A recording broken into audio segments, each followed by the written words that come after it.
야, 아주머니. 눈깔 없어. 내 자리 안 보여.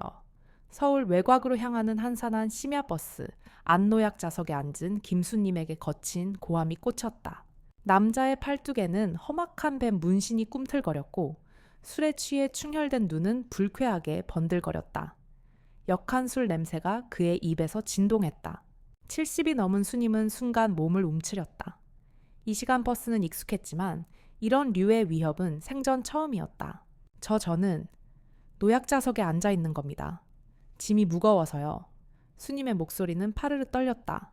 그녀는 작은 용기를 쥐어짜냈다. 손에 든 커다란 보자기는 몇 해째 딸의 집에 전해주는 나물이었다. 새벽같이 일어나 직접 뜯어온 나물을 딸과 사위 그리고 특별히 아끼는 외손녀에게 먹이고픈 마음이 매주 그녀를 이 버스에 오르게 했다. 나이 허쳐먹었네. 눈치 있으면 좀 비키지. 남자는 비웃듯이 코웃음을 쳤다. 그리고 찰싹 그의 손바닥이 수님의 뺨을 강하게 후려쳤다. 날카로운 소리가 조용한 버스에 울려 퍼졌고 수님은 충격에 보자기를 놓쳤다. 쿵 하는 소리와 함께 매듭이 풀렸고 정성스레 담은 나물들이 바닥에 사방으로 흩어졌다. 흙냄새와 풀냄새가 알코올 냄새와 뒤섞여 역하게 퍼졌다. 수님은 평생을 살면서 남편에게도 자식들에게도 맞은 적이 없었다. 그런데 전혀 모르는 젊은 남자에게 그것도 모두의 시선 아래에서 폭행을 당하다니. 뺨은 순식간에 화끈거렸고 귀에선 윙 소리가 났다. 정신이 아득해지는 가운데 그녀는 본능적으로 바닥에 흩어진 나물들을 주워 담기 시작했다. 떨리는 손으로 하나하나 나물 조각을 집어 올리는 그녀의 모습은 초라하기 그지없었다. 말없이 흐르는 눈물은 주름진 뺨을 타고 흘러내렸다. 그 순간 버스 안의 모든 승객은 침묵했다. 그 누구도 선뜻 나서지 않았다. 그저 조용히 못 본 척 혹은 두려움에 고개를 돌릴 뿐이었다. 가끔씩 힐끔거리는 시선이 느껴졌지만 그 속에 동정이나 연민은 없었다. 오직 무관심과 회피만이 가득했다. 수님의 마음은 뺨의 통증보다 사람들의 무관심이 주는 상처로 더욱 시렸다. 왜 이런 일을 당해야 하는지, 왜 이 나이에 모르는 이에게 이런 치욕을 겪어야 하는지 이해할 수 없었다. 버스가 목적지에 도착하자 수님은 터벅터벅 내렸다. 보자기를 든 손은 여전히 떨리고 있었고 뺨은 빨갛게 부어올라 손자국이 선명했다. 마음속 깊이 새겨진 상처가 훨씬 더 아팠기 때문이다. 그날 저녁 수님은 딸 이지수의 집에서 평소와 다름없이 저녁 준비를 했다. 하지만 왼쪽 뺨에 붓기는 여전했고 손이 미세하게 떨리는 것을 막을 수 없었다. 거울을 볼 때마다 선명한 손자국이 눈에 띄었지만 그녀는 애써 신경 쓰지 않는 척했다. 딸과 사위에게 걱정을 끼치고 싶지 않았다. 이 불쾌하고 치욕스러운 기억을 애써 덮어두려 했다. 어머니 얼굴이 왜 그러세요? 퇴근 후 현관문을 열고 들어서던 딸 지수가 어머니의 얼굴을 보고 깜짝 놀랐다. 걱정스러운 기색이 역력했다. 어디 부딪히셨어요? 수님은 손사래를 치며 아무것도 아니라고 둘러댔다. 아무것도 아니야. 문짝에 살짝 부딪혔을 뿐이야. 늙으니까 자꾸 실수하네. 애써 웃어 보였지만 그 웃음은 어색하고 금방이라도 부서질 듯 위태로웠다. 지수는 의심스러웠지만 더 이상 묻지 않았다. 어머니가 걱정 끼치기 싫어한다는 것을 알고 있었기 때문이다. 바로 그때 현관문이 다시 열리며 누군가 들어섰다. 할머니 저 왔어요. 익숙하면서도 힘찬 목소리에 김수님은 깜짝 놀랐다. 뜻밖의 방문이었다. 군복을 말끔하게 차려입고 들어선 이는 다름 아닌 외손녀 서미주였다. 대한민국 최전개 특수부대인 707 특임대에서 복무 중인 소령 서미주. 그녀는 갑작스럽게 휴가를 받고 집에 온 것이었다. 미주는 키가 크고 어깨가 넓어 군복이 잘 어울렸다. 평소보다 더 날카로워 보이는 눈빛과 단단해진 몸매에서 707 특임대 훈련의 혹독한 흔적이 역력했다. 엄마 할머니 저 깜짝 휴가 나왔어요. 내일까지만 있다가 들어가야 해요. 미주는 환하게 웃으며 가족들을 반겼다. 하지만 그녀의 시선은 곧바로 수님의 얼굴에 멈췄다. 707 특임대에서 훈련받은 미주의 눈에는 평범한 사람들이 놓치는 것들이 보였다. 할머니 뺨에 붓기 선명하게 남아있는 손자국의 모양, 그리고 평소와 다르게 움츠러든 어깨와 슬픔이 서린 눈빛. 이런 상처는 문짝에 부딪혀서 생기는 것이 아니라는 것을 소령 서미주는 직감적으로 알 수 있었다. 할머니 얼굴이 왜 그러세요?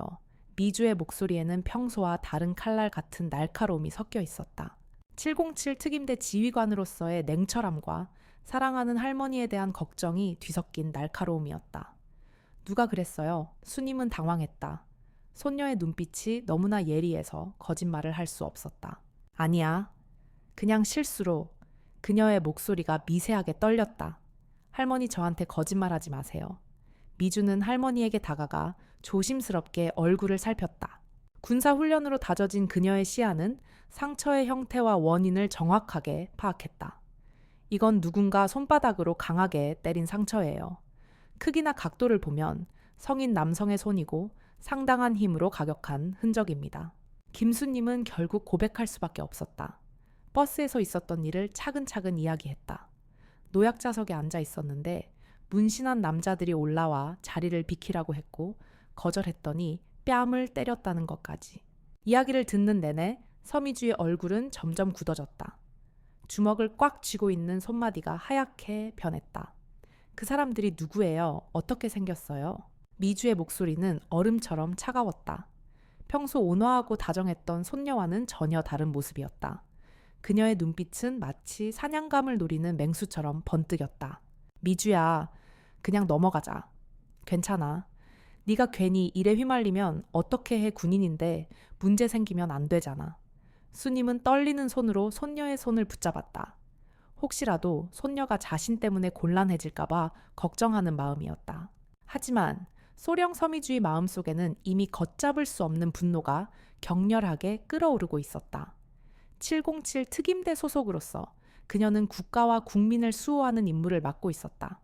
그 임무에는 약한 자를 보호하고 정의를 실현하는 것도 포함되어 있었다. 자신의 할머니가 무방비 상태에서 폭행당하고 그 누구도 나서지 않았다는 사실은 그녀의 군인 정신에 깊은 상처를 남겼다. 그날 밤 미주는 잠들지 못했다.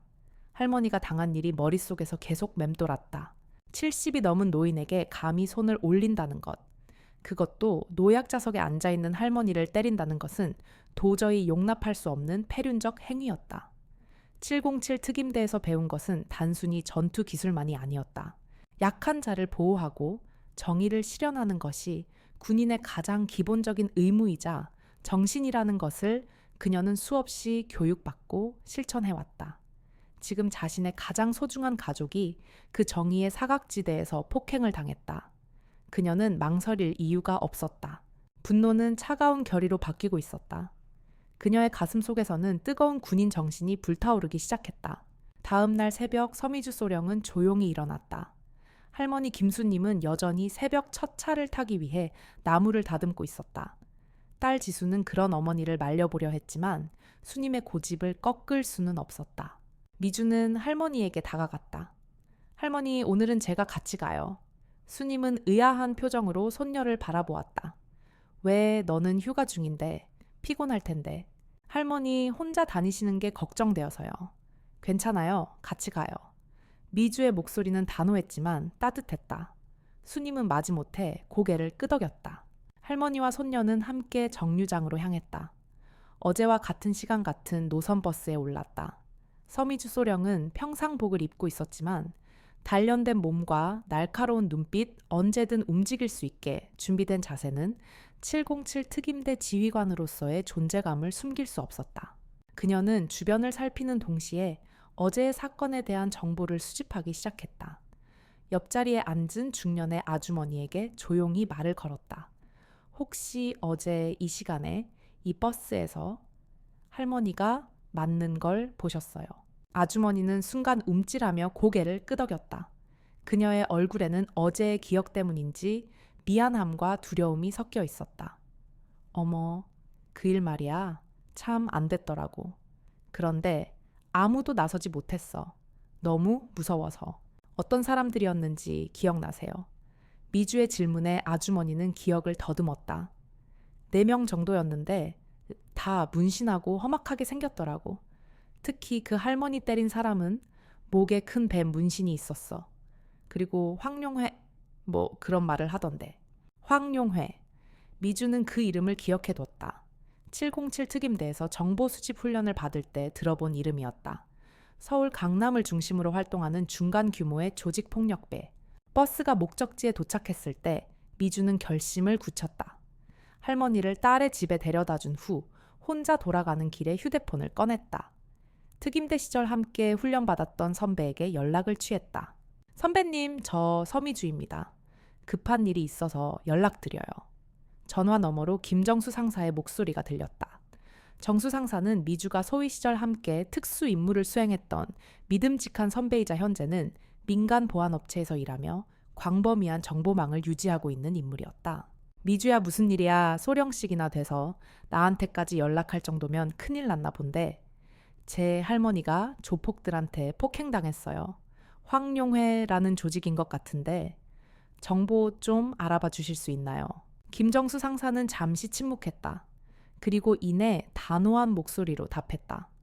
황룡회, 걔들 요즘 버스에서 갈취나 하고 다니더라.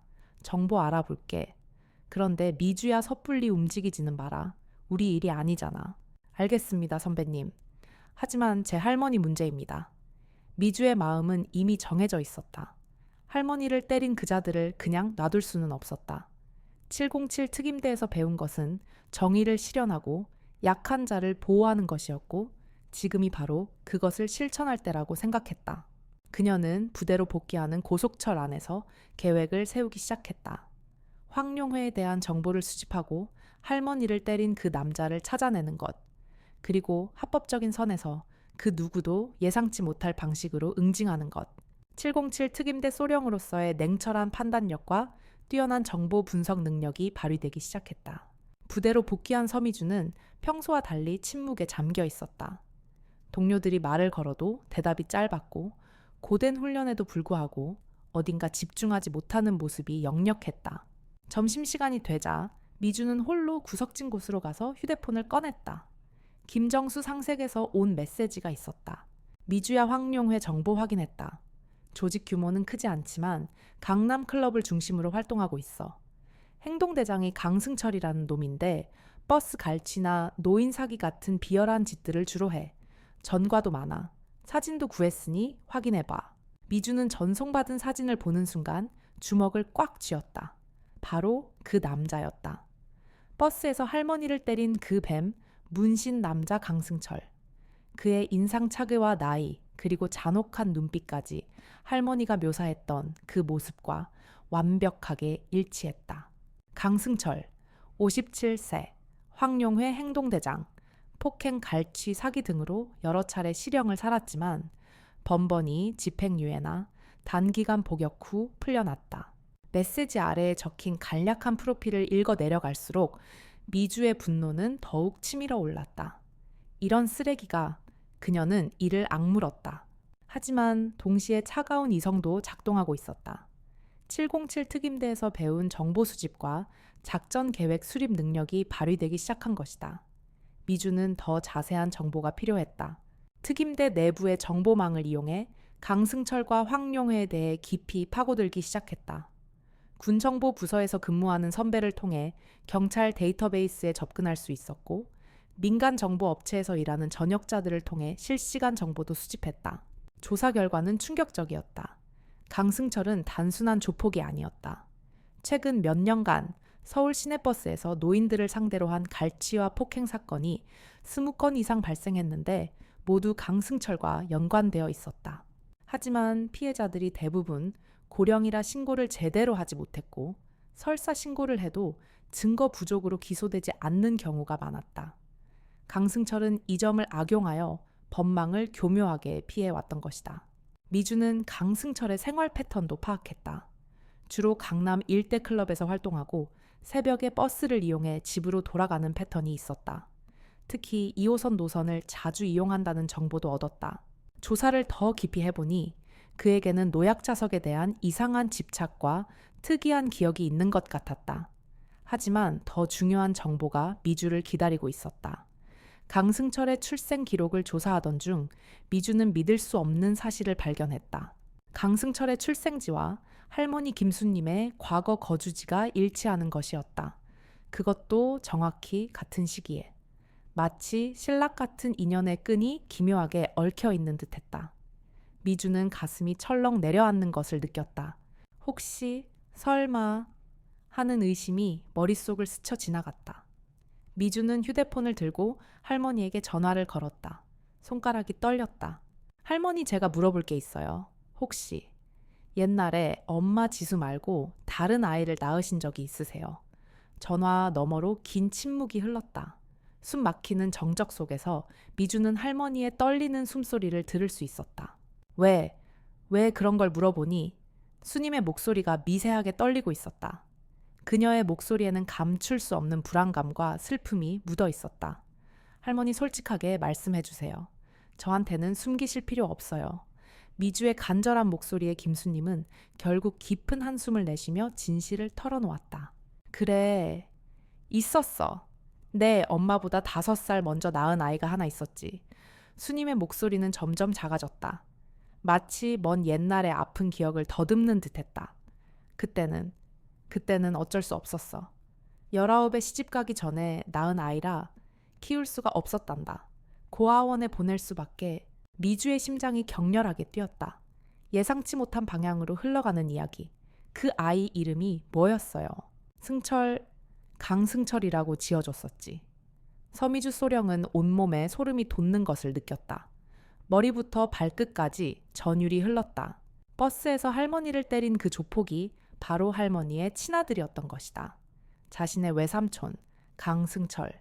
미주는 믿기지 않는 현실에 입술을 깨물었다. 하늘이 무너지는 듯한 충격과 혼란이 그녀를 덮쳤다. 할머니, 혹시 그 사람이 버스에서 할머니를 때린 그 남자였나요? 수님은 고개를 푹 숙인 채 말없이 흐느꼈다. 그 아이야. 내가 버린 아이. 수님의 목소리에는 한없는 슬픔과 자책감이 담겨 있었다. 그리고 이어지는 충격적인 고백. 몇 년 전부터 알고 있었어. 우연히 길에서 마주쳤는데 어릴 때 모습 그대로더라고. 하지만 다가갈 수가 없었어. 내가 무슨 자격으로?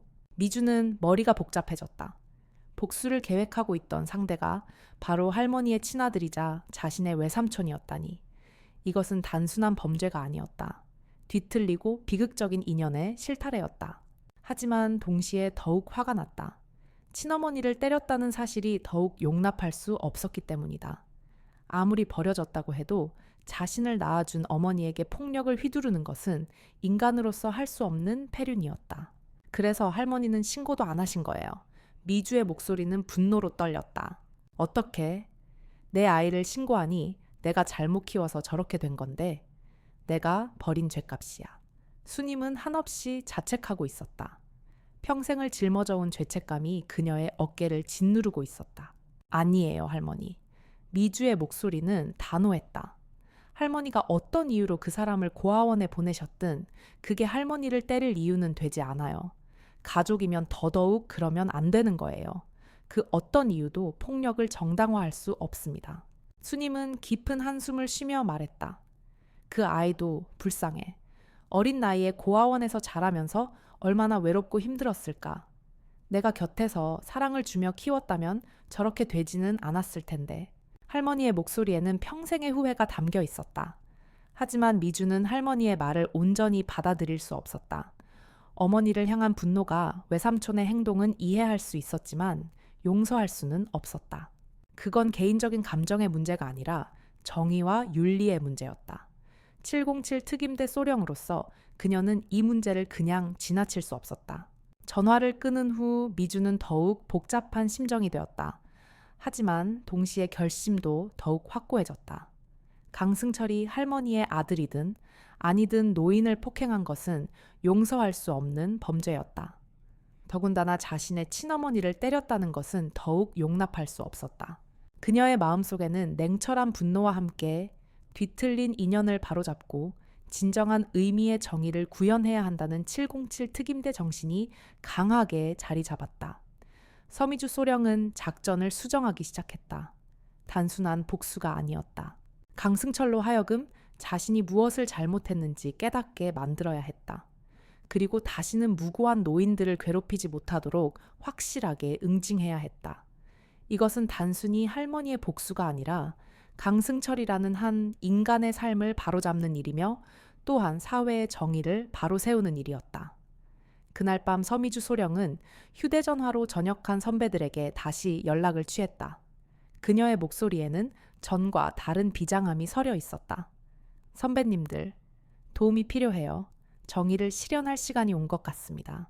대한민국 최정예 특수부대 707 특임대 출신들의 비공식 네트워크가 조용히 작동하기 시작했다. 이틀 후 미주는 부대에 특별 휴가를 신청했다. 가족 상황으로 인한 긴급 휴가라고 신청서에 적었다. 거짓말은 아니었다. 할머니 일은 분명 가족 상황이었으니까. 다만 상관들이 생각하는 것과는 조금 다른 종류의 상황일 뿐이었다. 미주는 휴가를 받자마자 서울로 향하는 고속버스에 몸을 실었다. 버스 안에서 미주는 김정수 상사로부터 온 메시지를 확인했다. 정수 상사는 황룡회의 조직도와 주요 인물들의 상세한 정보를 보내왔다. 미주야 황룡회 조직도 확보했다. 강승철이 보수고 밑에 직속 부하가 3명 있어. 정영필, 조승훈, 그리고 김기현. 모두 전과자고 강승철과 함께 버스 갈취에 가담한 놈들이야. 위치 추적도 가능하고 그들의 약점도 파악했으니 작전에 참고하도록. 미주는 고개를 끄덕였다. 707 특임대에서 배운 것 중 하나가 바로 적을 알고 나를 아는 것이었다. 강승철과 황룡회에 대한 정보가 많을수록 작전 성공 확률이 높아질 터였다. 그녀는 정수 상사가 보내온 자료를 면밀히 분석했다. 조직의 구조 각자의 역할, 주요 활동 무대, 그리고 무엇보다 중요한 그들의 약점. 707 특임대 소령으로서 그녀의 임무는 목표 달성을 위한 최적의 전략을 수립하는 것이었다. 서울에 도착한 미주는 곧바로 할머니 집으로 향했다. 김수님은 미주가 또 휴가를 냈다는 말에 걱정스러운 표정을 지었다. 자꾸 휴가를 내면 부대에서 뭐라고 하지 않겠니? 괜찮아요, 할머니. 제가 알아서 할게요. 미주는 할머니를 안심시켰다. 하지만 수님은 손녀의 진짜 의도를 눈치채고 있었다. 손녀의 눈빛이 평소와 달랐기 때문이다. 차갑고 날카로운 마치 사냥감을 노리는 맹수 같은 눈빛이었다.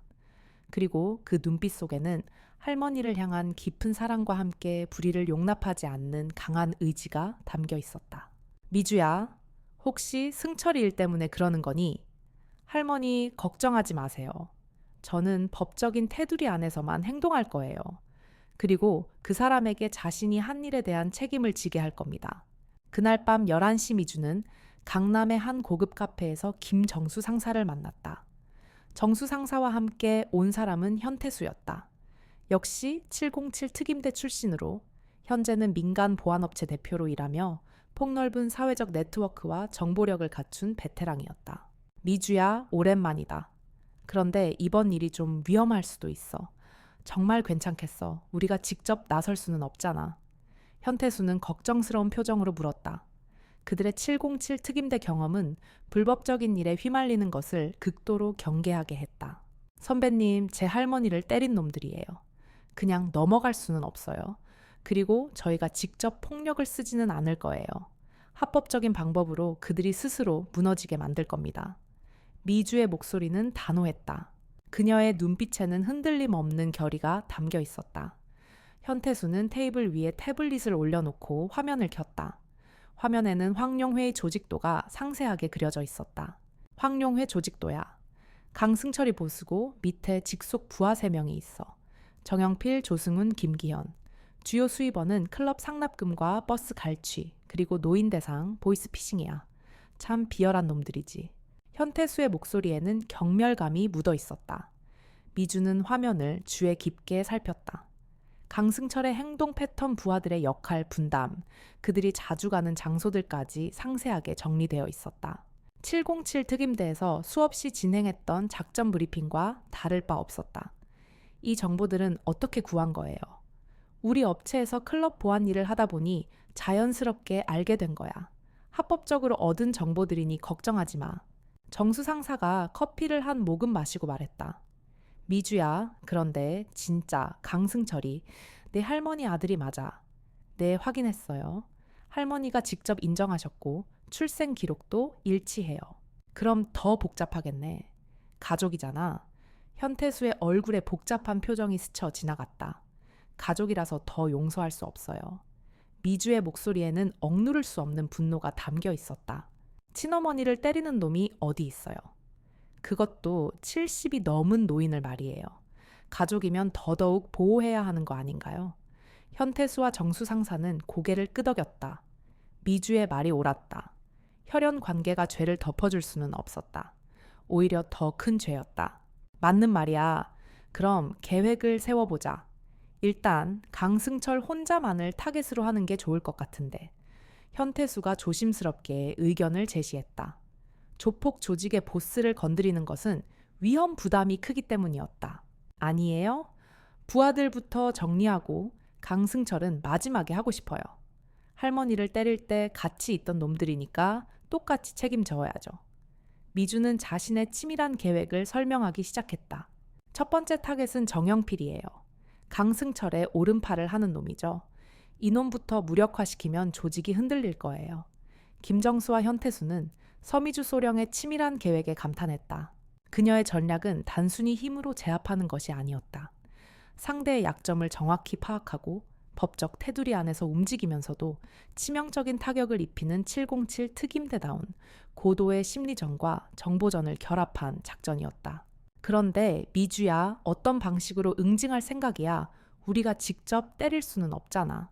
그건 우리 방식이 아니지. 현태수의 질문에 미주는 차가운 미소를 지었다. 선배님들, 707 특임대에서 뭘 배웠는지 잊으셨어요? 물리적 폭력만이 응징의 전부가 아니잖아요. 미주는 태블릿 화면을 넘기며 설명했다. 정영필은 현재 부동산 사기로 수사를 받고 있어요. 하지만 증거 부족으로 기소되지 못하고 있죠. 그런데 만약 결정적인 증거가 나온다면 그 증거를 우리가 제공한다는 거구나. 김정수가 눈을 번뜩이며 외쳤다. 맞아요. 합법적으로 수집한 증거를 경찰에 제보하는 거예요. 그리고 조승우는 클럽에서 마약 거래를 하고 있어요. 이것도 신고하면 될 일이고요. 미주의 계획은 치밀하고 빈틈이 없었다. 직접적인 폭력 대신 법적 처벌을 통한 응징. 그것이 707 특임대 소령 서미주가 선택한 정의 실현의 방식이었다. 김기현은 어떻게 할 거야? 이놈은 좀 특별해 보이던데. 현태수가 김기현의 프로필을 보며 물었다. 이놈은 SNS에 자신의 범죄 행위를 자랑하는 습관이 있거든요. 이걸 모아서 경찰에 제보하고 동시에 언론에도 제공할 생각이에요. 사회적 매장이 목적이죠. 김정수가 고개를 끄덕였다. 좋은 계획이야. 그럼 강승철은 미주의 눈빛이 차갑게 빛났다. 강승철은 좀 더 특별한 방법을 생각하고 있어요.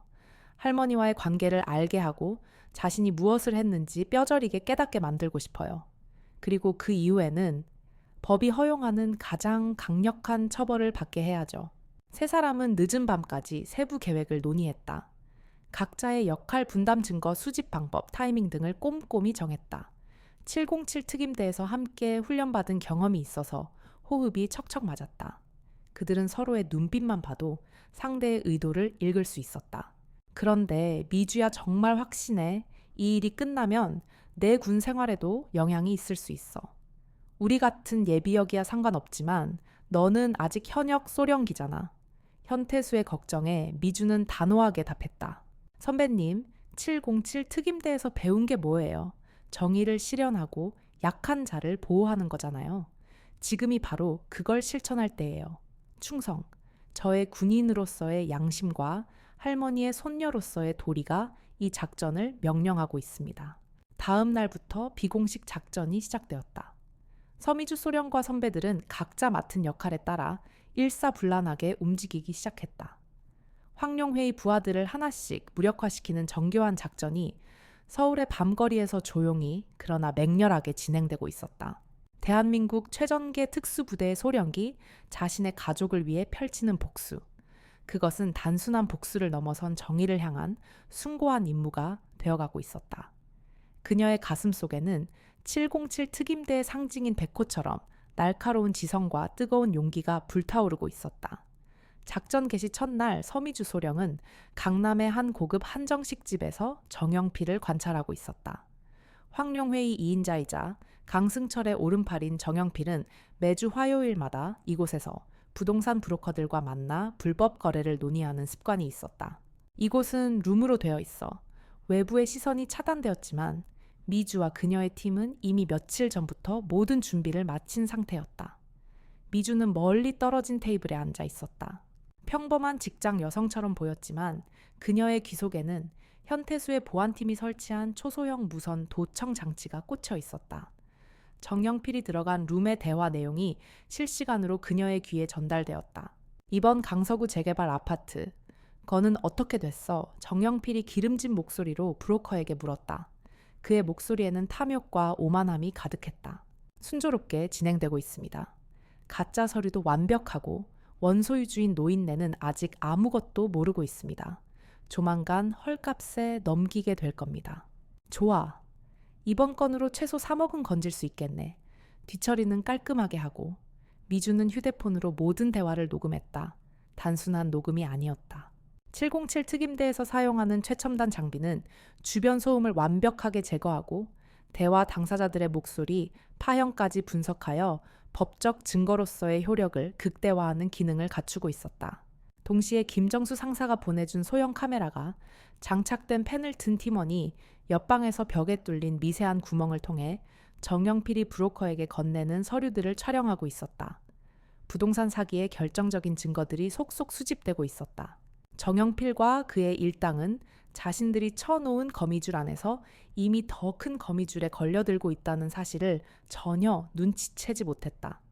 1시간 후 만족스러운 표정으로 식사를 마친 정영필이 음식점을 나서자 미주도 조용히 뒤를 따랐다.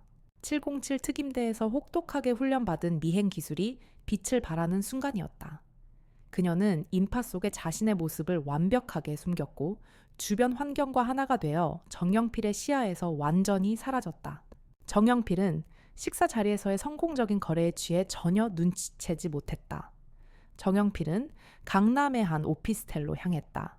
서류상으로는 정상적인 부동산 중개업소였지만 실제로는 그의 사기 조직의 봉어지였다. 미주는 건물 맞은편 카페에 자리를 잡고 망원경으로 사무실 내부를 관찰했다. 그녀의 눈은 매처럼 날카롭게 사무실의 모든 움직임을 포착했다. 선배님 정영필이 아지트에 들어갔습니다. 지금 가짜 서류들을 정리하고 있습니다. 미주가 정수 상사에게 전화를 걸어 상황을 보고했다. 그녀의 목소리는 차분했지만 그 안에는 사냥을 앞둔 맹수의 긴장감이 서려 있었다. 좋아. 계속 관찰해. 그리고 오늘 밤에 경찰서에 제보할 자료를 완벽하게 정리하자. 익명의 제보자가 제공한 완벽한 증거, 경찰도 움직이지 않을 수 없을 거야. 바로 그때 현태수로부터 연락이 왔다.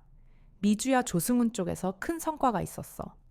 오늘 밤 클럽에서 대규모 마약 거래를 한다는 첩보를 입수했다. 우리 직원이 현장을 확보하고 동영상까지 찍을 준비를 마쳤어. 이놈은 확실히 잡힐 거야. 미주는 입가에 차가운 미소를 지었다. 계획대로 모든 것이 완벽하게 진행되고 있었다. 황룡회라는 거대한 나무의 가지들이 하나둘씩 잘려나가기 시작한 것이다. 이제 남은 것은 썩어버린 기둥을 쓰러뜨리는 일뿐이었다. 다음 날 새벽 동이 트기도 전에 정영필의 사무실에 경찰이 들이닥쳤다. 미주의 팀이 제보한 자료를 바탕으로 한 압수수색이었다. 경찰은 사무실 곳곳에 숨겨져 있던 가짜 계약서와 인감 대포폰, 그리고 피해자들의 명단을 모두 발견했다. 정영필은 잠옷바람으로 자신의 사무실 소파에서 자다가 현행범으로 체포되었다. 이게 어떻게 된 거야? 누가 신고했어? 정영필은 경찰서로 연행되는 내내 발광했다. 내 주변에 스파이가 있다는 거야. 그의 고함은 공허한 메아리가 되어 흩어졌다. 이미 늦었다. 미주의 팀이 제공한 증거들은 너무나도 명백하고 결정적이어서 그가 빠져나갈 구멍은 어디에도 없었다. 강승철은 자신의 오른팔인 정영필이 체포되었다는 소식을 듣고 크게 당황했다.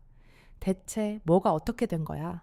정영필이 그렇게 조심스럽게 일했는데 경찰이 어떻게 알고 들이닥친 거지? 강승철은 불안해하기 시작했다. 자신의 오른팔이 잡혔다는 것은 조직에 큰 타격이었기 때문이다. 그는 단순한 재수 없는 일이라고 애써 스스로를 위로했지만 마음 한구석에서는 불길한 예감이 피어오르고 있었다. 마치 보이지 않는 누군가가 자신들의 숨통을 서서히 조여오는 듯한 섬뜩한 느낌이었다. 그는 아직 이 모든 일의 배후에 707 특임대 소령이 있다는 사실은 꿈에도 상상하지 못하고 있었다. 그저 막연한 불안감 속에서 그는 다음 차례가 누구일지 생각하며 초조하게 담배 연기만 내뿜고 있었다. 정영필의 구속은 황룡회의 첫 번째 균열을 만들었다. 강승철은 불안감을 감추기 위해 남은 부하들을 다그치며 평소보다 더 거칠게 행동했지만 그럴수록 조직의 동요는 커져만 갔다. 서미주 소령의 작전은 정확히 그 점을 노리고 있었다. 이제 두 번째 목표 클럽에서 마약을 유통하는 독사 같은 존재 조승훈을 향한 그물이 펼쳐졌다. 작전의 무대는 강남의 가장 화려하고 은밀한 클럽 넌이었다. 이곳은 조승훈의 주된 활동 무대이자 황룡회의 주요 자금줄 중 하나였다. 현역 군인인 미주가 직접 잠입하는 것은 불가능했고 그럴 필요도 없었다. 현태수의 보안업체가 바로 이 클럽의 보안을 담당하고 있었기 때문이다. 그의 직원 중 한 명인 박태수 과장은 707 특임대 출신의 베테랑으로 이미 몇 달 전부터 클럽 내부의 정보를 수집하며 현태수에게 보고하고 있었다.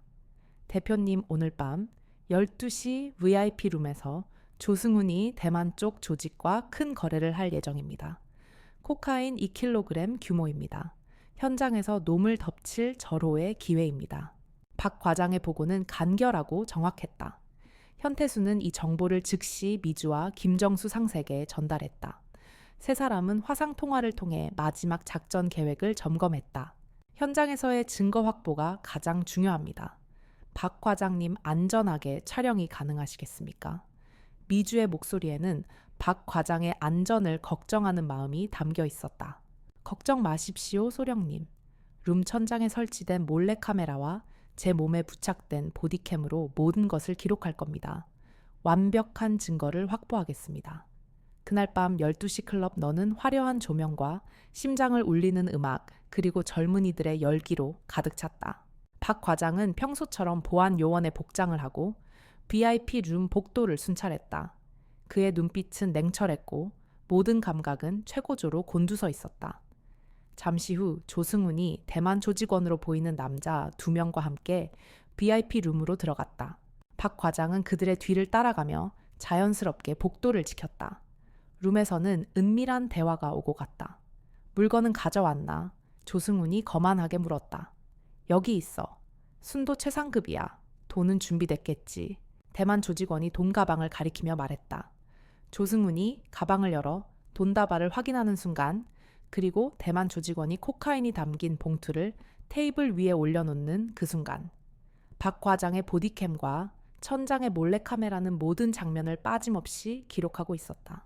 거래가 성사되고 그들이 악수를 나누는 순간까지 완벽한 증거가 확보되었다. 거래를 마친 조승훈이 룸에서 나오자 박 과장은 아무 일 없었다는 듯 고개를 숙여 인사했다. 조승훈은 의심 없이 그를 지나쳐 클럽의 소음 속으로 사라졌다. 박 과장은 즉시 확보한 영상을 현태수에게 전송했다. 영상은 곧바로 미주와 정수상색에 전달되었다. 완벽합니다. 미주는 영상을 확인하고 짧게 말했다. 이제 남은 것은 경찰에 신고하는 일이었다. 김정수 상사는 다시 한번 익명의 제보자가 되어 이번에는 마약수사대에 결정적인 증거 영상을 제보했다. 마약수사대는 즉각 출동했다. 그로부터 사흘 후 조승훈은 같은 클럽에서 또 다른 거래를 하려다 현장에서 잠복하고 있던 마약수사대 형사들에게 체포되었다. 클럽은 아수라장이 되었고 조승훈은 수갑이 채워진 채 비참하게 끌려나갔다. 며칠 전 박 과장이 촬영한 영상은 그가 절대로 빠져나갈 수 없는 쐐기가 되었다. 이 소식은 강승철에게 치명타를 안겨주었다. 정영필에 이어 조승훈까지 조직의 기둥 2개가 연달아 무너져 내린 것이다.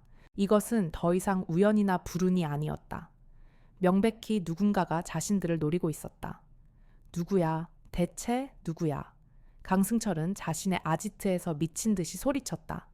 그는 경쟁 조직의 소행인지 아니면 내부의 배신자인지 의심했지만 아무런 단서도 찾을 수 없었다. 상대는 그림자처럼 움직이며 자신들의 약점만을 정확하게 공격해왔다. 그는 극심한 불안감과 공포에 휩싸였다. 평생을 폭력과 배신 속에서 살아온 그였지만 이런 종류의 공포는 처음이었다. 보이지 않는 적이 자신의 모든 것을 꿰뚫어 보고 있다는 느낌. 그는 남은 부하 김기현에게 당분간 모든 활동을 중단하고 조용히 지내라고 지시했다. 하지만 이미 미주의 계획은 다음 단계로 넘어가고 있었다. 강승철이 공포 속에서 스스로를 고립시키는 것. 그것이야말로 미주가 원했던 그림이었다. 이제 남은 마지막 가지를 잘라내고 썩어버린 기둥의 숨통을 끊을 시간이었다. 황룡회의 마지막 남은 직속 부하 김기현. 그는 앞서 무너진 정영필이나 조승훈과는 다른 종류의 인간이었다. 폭력적이고 무식한 것은 같았지만 그는 자신의 범죄 행위를 과시하고 인정받고 싶어하는 비뚤어진 욕망을 가지고 있었다. 그의 소셜미디어 SNS 계정은 그 욕망의 배설구이자 서미주 소령에게는 더없이 좋은 먹잇감이었다. 미주와 김정수 상사는 현태수가 마련해준 안전가옥에서 김기현의 SNS 계정을 면밀히 분석하고 있었다. 그의 계정은 그야말로 범죄의 박물관이었다. 버스에서 노인들을 협박하며 찍은 사진 갈취한 돈다발을 침대 위에 뿌려놓고 찍은 사진 폭행으로 상처 입은 피해자를 조롱하며 올린 글들. 그의 모든 게시물에는 어김없이 자랑스러운 해시태그가 달려 있었다. 검은 강남 무법자, 돈이 최고, 인생은 한방, 이놈 정말 멍청하군. 정수 상사가 혀를 차며 말했다. 멍청한 만큼 가장 잔인하게 무너뜨려야 합니다. 미주의 목소리는 얼음처럼 차가웠다. 그녀는 김기현의 게시물들을 하나하나 캡처하고 저장했다. 그의 범죄 행위가 명백하게 드러나는 증거들을 체계적으로 수집했다.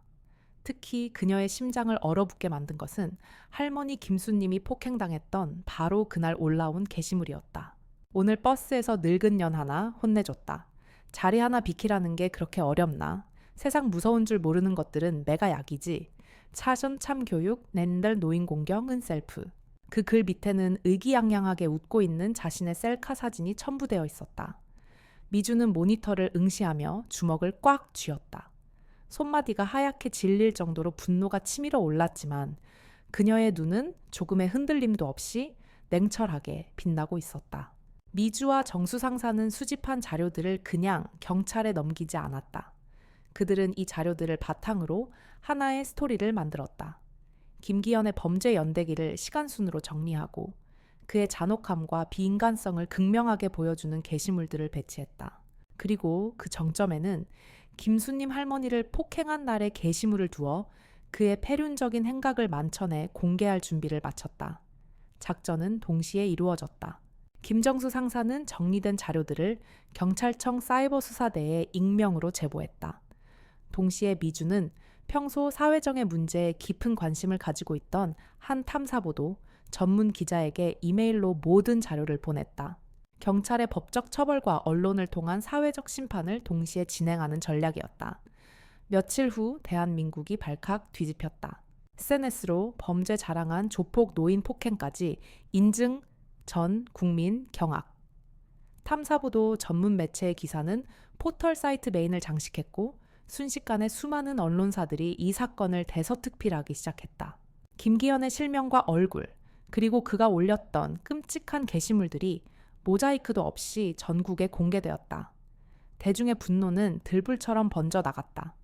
그의 SNS 계정은 순식간에 비난 댓글로 마비되었고 그의 신상 정보는 인터넷 곳곳으로 퍼져나갔다. 그는 디지털 지옥에 갇혔다. 형님, 저 어떻게 해요? 온 세상 사람들이 저를 알아봐요. 김기현은 강승철에게 울먹이며 전화했다. 길에서도 사람들이 손가락질하고 집 앞에는 기자들이 몰려와 있어요. 강승철은 아무 말도 할 수 없었다. 이제 그는 심각한 표정을 짓는 것조차 사치였다. 공포가 그의 온몸을 지배하고 있었다. 부하 3명이 모두 무력화되었다. 정영필은 구속되었고 조승훈도 마약 혐의로 재판을 기다리고 있었다. 그리고 김기현은 사회적으로 완전히 매장되어 더 이상 조직 활동을 할 수 없는 상태가 되었다. 누군가 우리를 체계적으로 무너뜨리고 있어. 강승철은 확신했다. 이것은 우연이 아니었다. 누군가 치밀하게 계획해서 자신을 공격하고 있는 것이다. 하지만 그는 자신을 공격하는 상대가 누구인지 전혀 알지 못했다. 설마 자신이 버스에서 하찮게 여기며 때렸던 그 노파의 손녀가 대한민국 최정계 707 특임대 소령이라는 것은 꿈에도 생각하지 못했다. 미주는 멀리서 이 모든 상황을 지켜보고 있었다. 황룡회의 조직원들이 하나씩 무너지자 강승철이 점점 초조해하며 무너져 내리는 모습이 그녀의 눈에 선명하게 보였다. 그는 이제 이빨 빠진 호랑이가 아니었다. 독 안에 갇힌 쥐였다. 선배님들 1차 작전이 성공적으로 끝났습니다. 이제 강승철만 남았습니다. 미주가 정수 상사와 현태수에게 보고했다. 마지막이 가장 중요해. 강승철에게는 단순한 법적 처벌이 아니라 자신이 무엇을 잘못했는지 뼈 저리게 깨닫게 해야 해. 현태수가 비장하게 말했다. 미주의 눈빛이 차갑게 빛났다. 강승철과의 마지막 대결이 다가오고 있었다. 친어머니를 때린 그 죗값을 치르게 할 시간이 마침내 온 것이다. 그녀는 이제 사냥꾼이 아니라 심판자로서 그의 앞에 설 준비를 마쳤다. 강승철은 무너지고 있었다. 그의 제국은 모래성처럼 허물어졌고 그는 이제 텅 빈 성에 홀로 남겨진 폭군이었다. 낮에는 커튼을 모두 친 채 어둠 속에서 술을 마셨고 밤에는 작은 소리에도 경기를 일으키며 잠들지 못했다. 그의 머릿속은 온통 누가라는 의문으로 가득했다. 경쟁 조직의 소행이라기엔 너무나 정교했고 내부 배신이라기엔 너무나 철저했다. 상대는 마치 자신의 모든 것을 꿰뚫어보는 유령 같았다. 그의 아파트 맞은편 건물 서미주 소령과 그녀의 팀은 교대로 강승철의 모든 것을 관찰하고 있었다. 그의 집으로 배달되는 음식 창문 틈으로 새어나오는 불빛, 그리고 가끔씩 미친 사람처럼 창밖을 내다보는 그의 공허한 눈빛까지. 완전히 고립됐습니다. 이제 쥐덫에 놀기를 던질 시간입니다. 미주는 망원경에서 눈을 떼며 말했다. 그녀의 목소리는 사냥을 마무리하는 사냥꾼처럼 냉정했다. 강승철은 극도의 공포와 편집증에 시달리고 있었기에 어설픈 유인책은 통하지 않을 터였다. 그가 거부할 수 없는 절박함과 탐욕을 동시에 자극할 미끼가 필요했다. 작전은 현태수가 맡았다. 그는 음성 변조 프로그램과 대포폰을 이용해 구속된 정영필의 옛 업자인 척 강승철에게 전화를 걸었다. 강승철 씨 되십니까? 저는 박 사장이라고 합니다. 정영필과 함께 일했던 사람입니다. 누구야? 내 번호 어떻게 알았어? 강승철은 경계심 가득한 목소리로 쏘아붙였다. 진정하십시오. 저는 당신을 도우려는 겁니다. 정영필이 잡히기 전에 비자금과 장부를 숨겨뒀습니다. 경찰에 넘어가면 당신도 무사하지 못할 겁니다. 그 돈이면 몇 년은 해외 나가서 조용히 살 수 있을 겁니다. 현태수의 목소리는 절박하면서도 신뢰감을 주도록 완벽하게 조절되었다. 돈과 도피. 이 두 단어는 강승철의 귀에 박혔다. 그는 침을 꿀꺽 삼켰다. 그걸 왜 나한테 말하는 건데? 정영필이 당신만 믿을 수 있다고 했습니다. 물건은 버스 정류장 물품 보관함에 있습니다.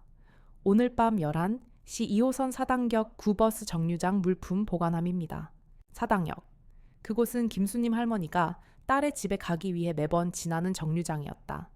미주는 그의 잠재의식 속에 있는 불안감을 자극하기 위해 일부러 그 장소를 선택했다.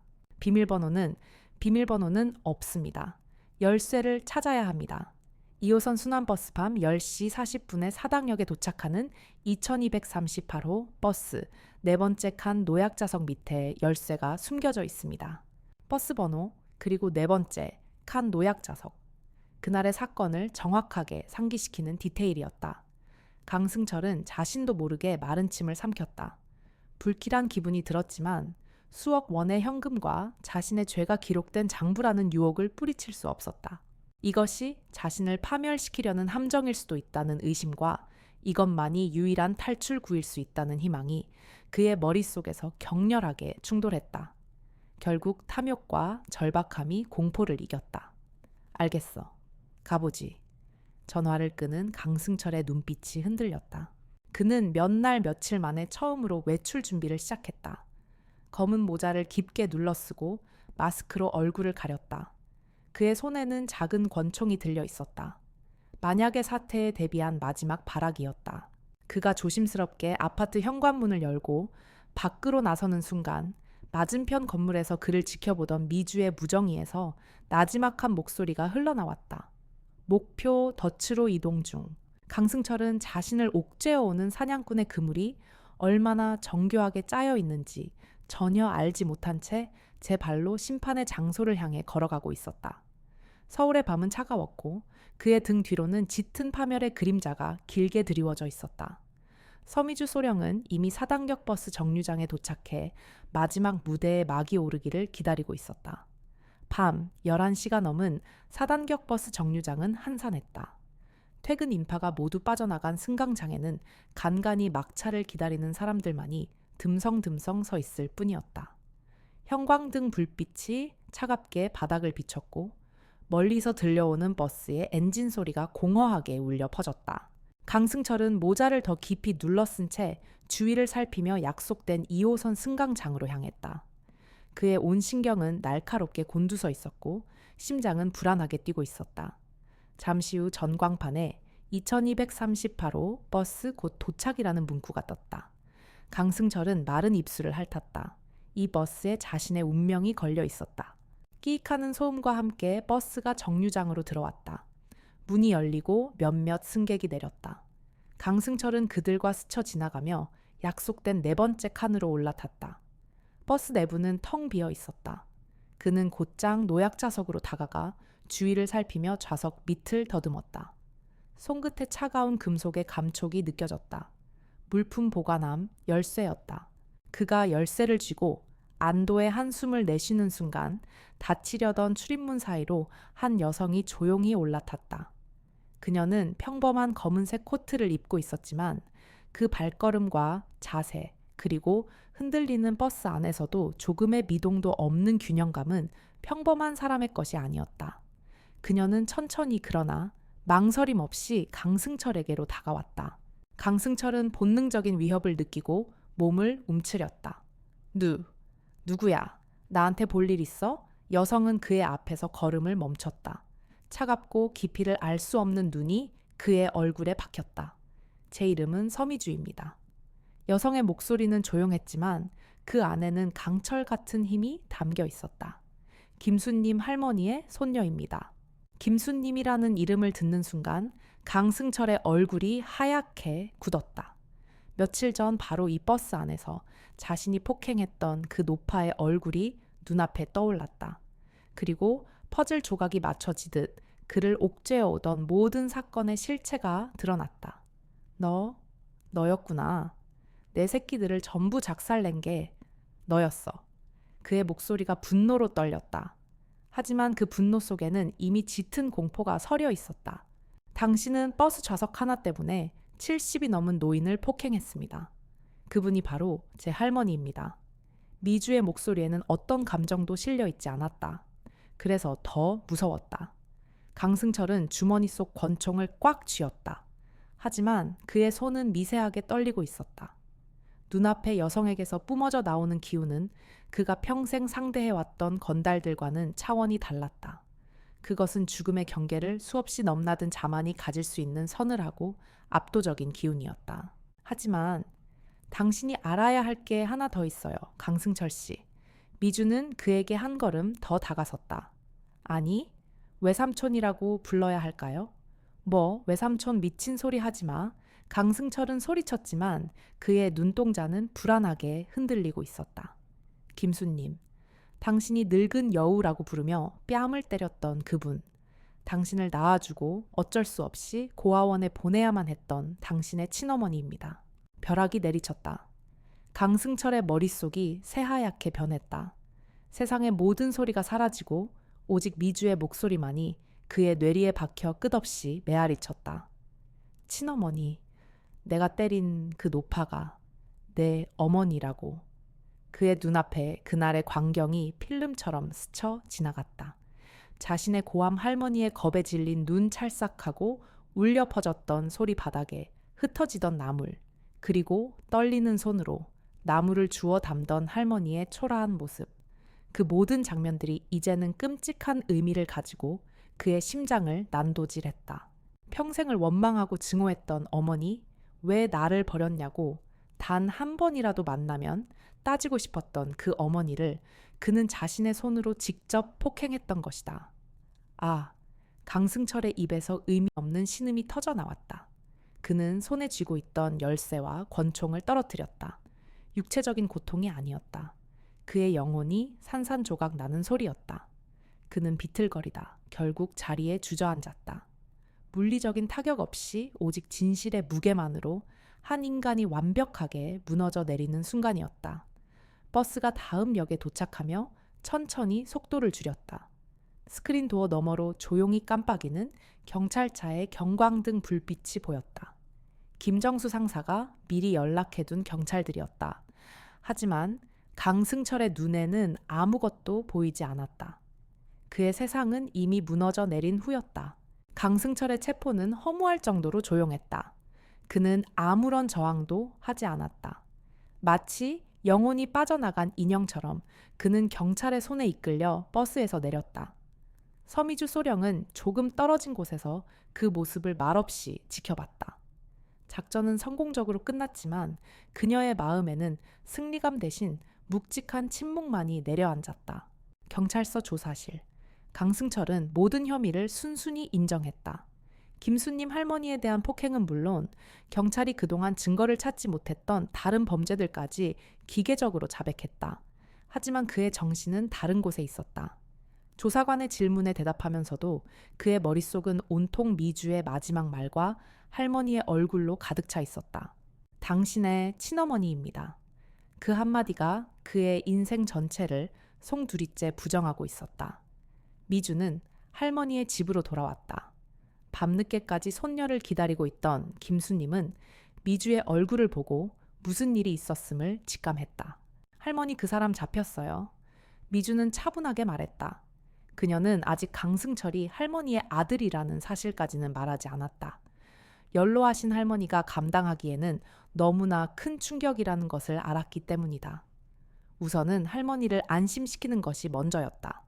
할머니는 손녀의 손을 꼭 잡으며 눈물을 글썽겼다. 고맙다는 말과 함께 그저 다행이라는 말만 되뇌었다.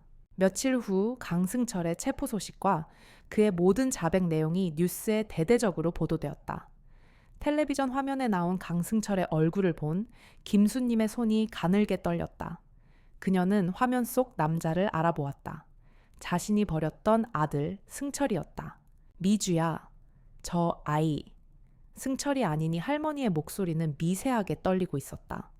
미주는 더 이상 숨길 수 없음을 깨달았다. 그녀는 할머니 옆에 조용히 앉아 할머니의 손을 잡았다. 그리고 그날 밤 버스에서 있었던 모든 일과 강승철이 할머니의 아들이라는 사실, 그리고 그가 이제 모든 진실을 알게 되었다는 것까지 차근차근 설명했다. 모든 이야기를 들은 김수님의 반응은 분노나 안도가 아니었다. 그것은 가슴이 무너져 내리는 듯한 슬픔과 끝없는 자책감이었다. 내 아들이 에미를 때렸구나. 그것도 모르고. 다 내 탓이야. 내가 그 아이를 버리지 않았더라면 이렇게 되지는 않았을 텐데. 할머니는 어린아이처럼 오열했다. 쉰 목소리로 터져 나오는 울음소리는 수십 년간 가슴속에 쌓아온 죄책감과 슬픔의 무게 그 자체였다. 며칠을 끙끙 앓던 할머니는 기어이 강승철을 만나러 가야겠다고 고집을 부렸다. 미주는 할머니의 뜻을 꺾을 수 없었다. 그녀는 구치소에 연락해 특별 면회를 신청했다. 구치소 면회실. 두꺼운 유리창을 사이에 두고 김수님과 강승철이 마주 앉았다. 50여 년 만의 공식적인 만남이었다. 한참 동안 두 사람은 아무 말도 하지 못했다. 그저 서로의 얼굴을 바라보며 소리 없이 눈물만 흘렸다. 주름진 할머니의 얼굴과 거칠게 늙어버린 아들의 얼굴 위로 통안의 세월이 흘러내렸다. 먼저 수화기를 든 것은 강승철이었다. 그의 첫마디는 원망이나 질문이 아니었다. 목이 메어 갈라지는 소리로 내뱉은 한마디. 죄송합니다. 그 말에 김수님의 울음이 다시 터져 나왔다. 할머니도 떨리는 손으로 수화기를 들었다. 아니다. 내가 죄인이다. 내가 미안하다. 아들아, 정말 미안하다. 어머니와 아들은 수화기를 붙잡고 한참을 울었다. 세상에서 가장 슬프고 기막힌 재회였다. 법의 심판은 내려졌지만 뒤틀려버린 모자의 인연을 풀어낼 진짜 심판은 이제 막 시작되고 있었다. 미주는 면회실 밖에서 그 모습을 지켜보았다. 그녀의 마음은 두 사람의 슬픔의 무게로 무겁게 가라앉았다. 하지만 동시에 치읓 같은 절망 속에서 아주 희미한 빛 한 줄기를 본 것 같았다. 이 끔찍한 비극이 어쩌면 두 사람에게 용서와 치유의 시작이 될 수도 있으리라는 아주 작은 희망이었다. 강승철의 재판이 열리던 날, 서울중앙지방법원 법정은 묘한 긴장감에 휩싸여 있었다. 피고인석에 앉은 강승철은 과거의 험악한 조폭 두목이 아니었다. 그는 수척해진 얼굴에 깊은 회한을 담은 채 방청석 한쪽에 앉아있는 늙은 어머니를 향해 고개를 떨구고 있었다. 김수님은 손녀 서미주의 손을 꼭 잡은 채 아들의 모습을 애써 담담하게 바라보고 있었다. 재판의 하이라이트는 강승철의 최후 진술이었다. 그는 변호사가 준비해준 원고를 옆으로 밀어놓고 자리에서 일어나 방청석의 어머니를 향해 몸을 돌렸다. 재판장님, 저는 제 죄에 대해 변명할 생각이 없습니다. 저는 평생을 쓰레기처럼 살아왔고 마땅히 벌을 받아야 합니다. 그의 목소리는 떨렸지만 그 안에는 꾸밈없는 진심이 담겨 있었다. 저는 평생을 유령을 미워하며 살았습니다.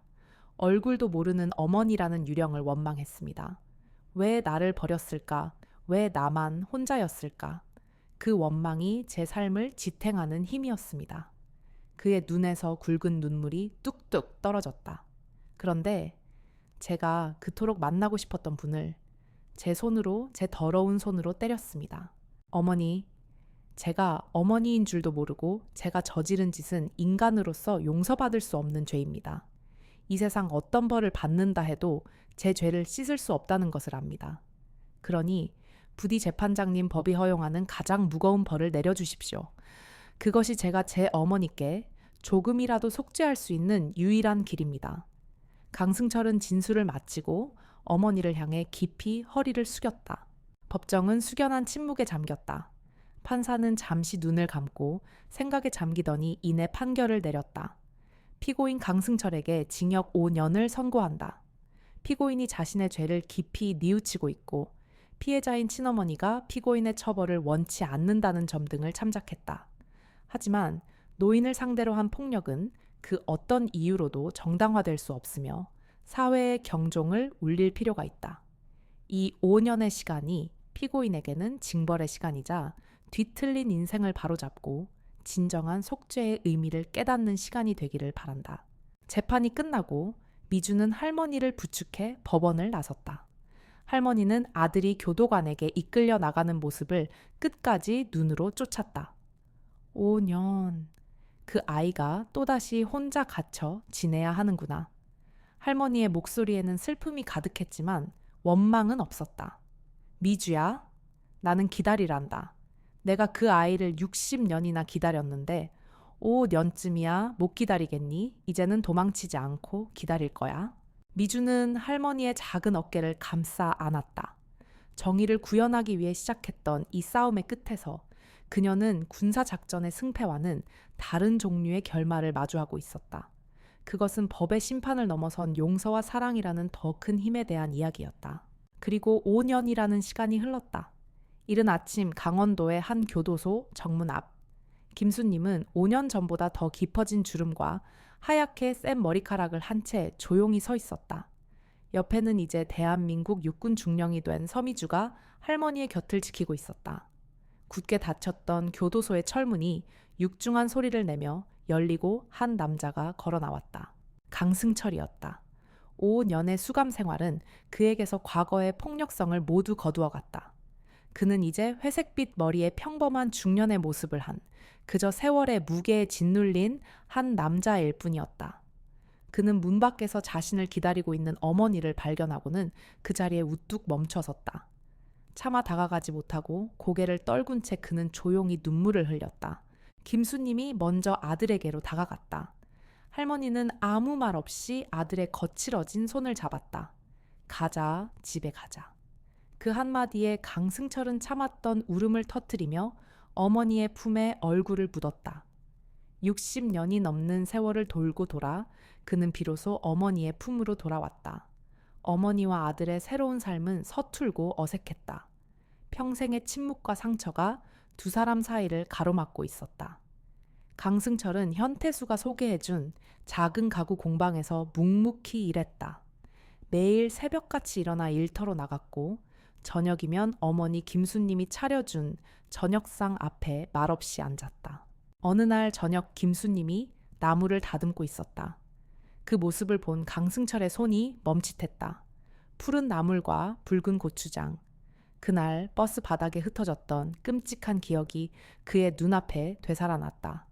그의 눈시울이 붉어지는 것을 본 어머니가 조용히 말했다. 승철아, 이리 와서 애미 좀 도와다오. 강승철은 말없이 일어나 어머니 옆에 앉았다. 그리고 떨리는 손으로 나무를 묻히기 시작했다. 어머니와 아들은 아무 말 없이 함께 나무를 붙였다. 그 소박한 행위는 두 사람에게 아픈 상처를 치유하는 조용한 의식이 되어 주었다. 시간이 조금 더 흘러 봄이 찾아왔다. 강승철은 어머니를 모시고 다시 버스를 탔다. 일부러 그날과 같은 2호선 노선을 탔다. 그는 어머니를 노약자석에 조심스럽게 앉혀드리고 마치 경호원처럼 그 앞에 굳건히 섰다. 그때 한 젊은이가 시끄럽게 떠들며 노약자석에 앉으려다 강승철과 눈이 마주쳤다. 젊은이는 인상을 썼지만 강승철은 예전처럼 위협하거나 소리치지 않았다. 그저 조용하고 단호한 목소리로 말했다.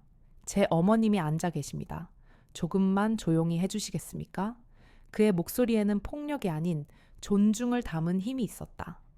젊은이는 멋쩍은 듯 고개를 돌렸다. 그 순간 강승철은 비로소 과거의 자신과 작별을 고하고 있었다. 휴가를 나온 서미주가 할머니의 집을 찾았다. 할머니와 외삼촌 그리고 손녀 세 사람은 함께 저녁 식사를 했다. 식탁에는 더 이상 비극의 그림자가 얼씬거리지 않았다. 그 자리에는 힘들게 얻어낸 조용한 평화가 감돌고 있었다. 식사를 마치고 강승철은 미주에게 조용히 말했다. 미주야. 아니, 서소령. 내가 내 인생을 박살내줘서 고맙다. 강승철의 목소리는 진심이었다. 네가 아니었다면 나는 아마 죽는 날까지 내가 어떤 짐승이었는지도 모르고 살았을 거다. 네가 내 영혼을 구해준 거야. 정말 고맙다. 미주는 외삼촌의 말을 묵묵히 들었다. 707 특임대 훈련은 적을 제압하고 목표를 달성하는 법을 가르쳤다. 하지만 이번 임무는 그녀에게 그 이상의 것을 가르쳐 주었다. 진정한 정의는 단순히 악을 처벌하는 것에서 끝나는 것이 아니라 그 악이 선으로 변할 수 있는 아주 작은 가능성을 열어주는 것까지 포함한다는 것을. 그녀는 군인으로서의 의무를 다했지만 결국 이 길고 긴 전쟁을 끝낸 것은 할머니의 끝없는 사랑과 용서의 힘이었다. 저녁 햇살이 따스하게 비치는 공원. 김수님이 아들 강승철의 팔짱을 낀 채 천천히 걷고 있었다. 아들은 이제 늙으신 어머니의 든든한 지팡이가 되어 주었다. 과거의 상처가 완전히 사라진 것은 아니었다. 하지만 그 상처는 더 이상 두 사람을 고통스럽게 하는 덧난 상처가 아니었다. 그것은 길고 아픈 여정의 끝에 마침내 서로에게 돌아왔음을 증명하는 훈장과도 같았다. 미주는 멀리서 그 모습을 지켜보았다. 그녀의 입가에 조용하고 평화로운 미소가 떠올랐다. 그녀는 두 사람에게 조용히 경례를 올린 뒤 자신의 길을 향해 돌아섰다. 심판은 끝났고 구원은 시작되었다. 그녀의 임무는 이제 완벽하게 완수된 것이었다. 미주는 중령으로 진급하여 새로운 임무를 맡게 되었다. 그녀의 정의는 이제 가족의 울타리를 넘어 국가의 안보와 연결되었다. 그러던 어느 날 그녀는 상부로부터 한 가지 의문의 사건을 배정받았다. 이 사건은 평범한 범죄가 아니었다. 지난 60년간 이어진 강남 지역 재개발 이권에 얽힌 거대 비리 사건이었다. 조사를 진행하던 중 미주는 사건 파일에서 낯익은 이름을 발견했다. 장준영. 그는 과거 어머니 김수님이 일했던 고아원의 원장이었다. 단순히 우연일까 미주는 직감적으로 무언가 연결되어 있음을 느꼈다. 그녀는 사건의 핵심 인물들을 파고들기 시작했다. 거대 건설사 대표 부패한 정치인, 그리고 그들의 비자금을 관리하는 지하 경제 조직. 이들의 이름이 하나둘씩 드러나자 미주는 충격적인 사실을 마주했다. 이 모든 비리의 시작점에 장준영 원장이 있었다. 그는 고아원을 운영하며 불법 입양 사업을 통해 비자금을 축적하고 고아들의 신분을 돈벌이 수단으로 악용했다. 미주는 할머니의 아픈 기억을 떠올렸다. 19에 낳은 아이, 키울 수가 없었단다. 할머니의 그 말이 가슴에 박혔다. 단순히 키울 수 없어서 버린 것이 아닐지도 모른다는 의심이 들었다. 미주는 할머니에게 조심스럽게 과거를 물었다. 할머니, 외삼촌을 고아원에 보내실 때 무슨 일이 있었던 거예요, 혹시? 협박을 받으셨다거나. 김수님은 잠시 침묵했다. 그리고는 한숨을 내쉬며 잊고 싶었던 과거의 진실을 털어놓았다. 그때 그 고아원 원장이 협박을 했단다. 19살 어린 나이에 아이를 낳았다는 것을 소문내겠다고. 그러면 네가 시집갈 곳도 없어지고 집안이 풍비박산 날 거라고. 그래서 어쩔 수 없이 승철이를 그곳에 맡겼지. 하지만 그게 끝이 아니었어. 수님의 목소리가 미세하게 떨렸다. 그녀는 고아원 원장에게 매달 생활비를 보내주며 몰래 아들을 지켜보려 했다. 하지만 몇 달이 지나자 원장은 돈만 받고 아들을 보여주지 않았다. 결국 수님은 매달 보내던 돈마저 끊을 수밖에 없었다. 미주는 분노로 몸을 떨었다. 자신의 할머니를 겁박하고 어린 외삼촌의 인생을 불행하게 만든 진짜 원흉이 따로 있었던 것이다. 그리고 더 충격적인 진실은 황룡회 보스 강승철이 노인들을 갈취하는 방식이었다. 그가 노약자석에 집착하고 노파들에게 무자비했던 이유는 단순한 분노가 아니었다. 바로 과거 고아원에서 겪었던 트라우마 때문이었다. 그가 노인들을 향해 쏟아냈던 분노는 사실 그에게 버림받은 기억을 끊임없이 상기시키는 고아원 원장에 대한 분노였다. 그 원장은 고아들의 신분을 이용해 수십 년간 불법을 자행했고 황룡회 보스 강승철은 사실 그의 비밀스러운 하수인 중 하나였다. 이제 미주는 더 이상 강승철만을 심판의 대상으로 삼지 않았다.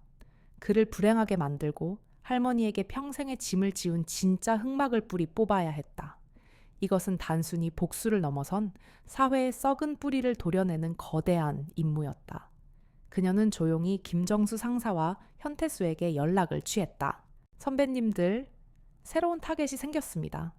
이번 작전은 대한민국을 상대로 하는 겁니다. 미주의 목소리에는 단호한 결의가 담겨 있었다. 미주는 현태수와 김정수 상사와 함께 비밀리에 작전을 개시했다. 그들의 타겟은 강남 재개발, 비리의 핵심 인물 전 고아원 원장 장준영이었다. 그는 겉으로는 자선사업가 행세를 하며 사회적으로 존경받는 인물이었지만 실상은 고아들의 신분을 사고팔고 그들을 이용해 각종 이권을 챙기는 악마 같은 존재였다.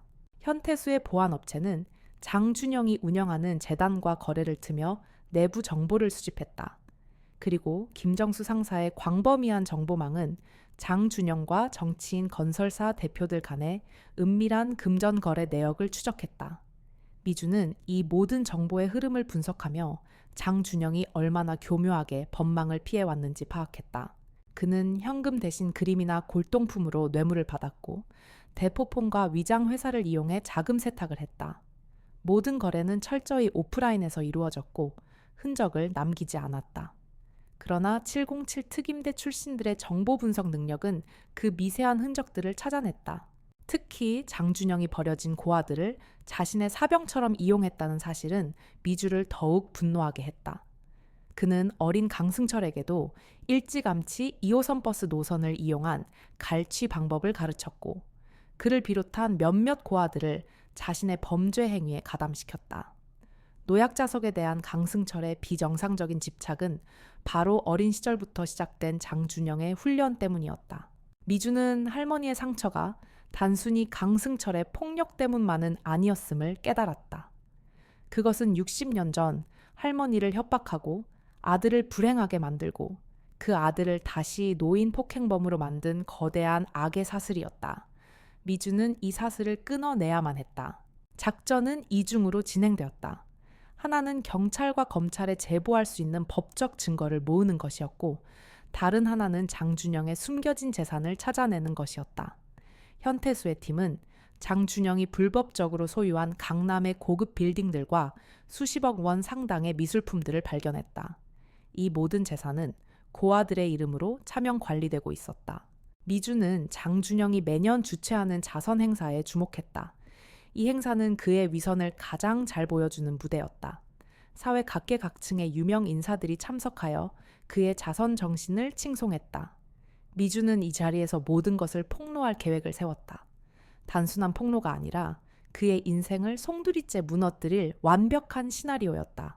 김정수 상사는 언론 네트워크를 동원해 탐사보도 전문 기자들을 포섭했다. 현태수는 행사장의 보안 시스템을 장악하고 모든 것을 촬영할 수 있는 준비를 마쳤다. 미주는 마지막으로 이 모든 작전의 핵심이 될 한 가지 장치를 준비했다. 그것은 다름 아닌 장준영이 과거 고아원 아이들에게 들려주던 녹음 테이프였다. 그 안에는 강승철을 포함한 아이들에게 범죄를 가르치고 협박하는 장준영의 목소리가 고스란히 담겨 있었다.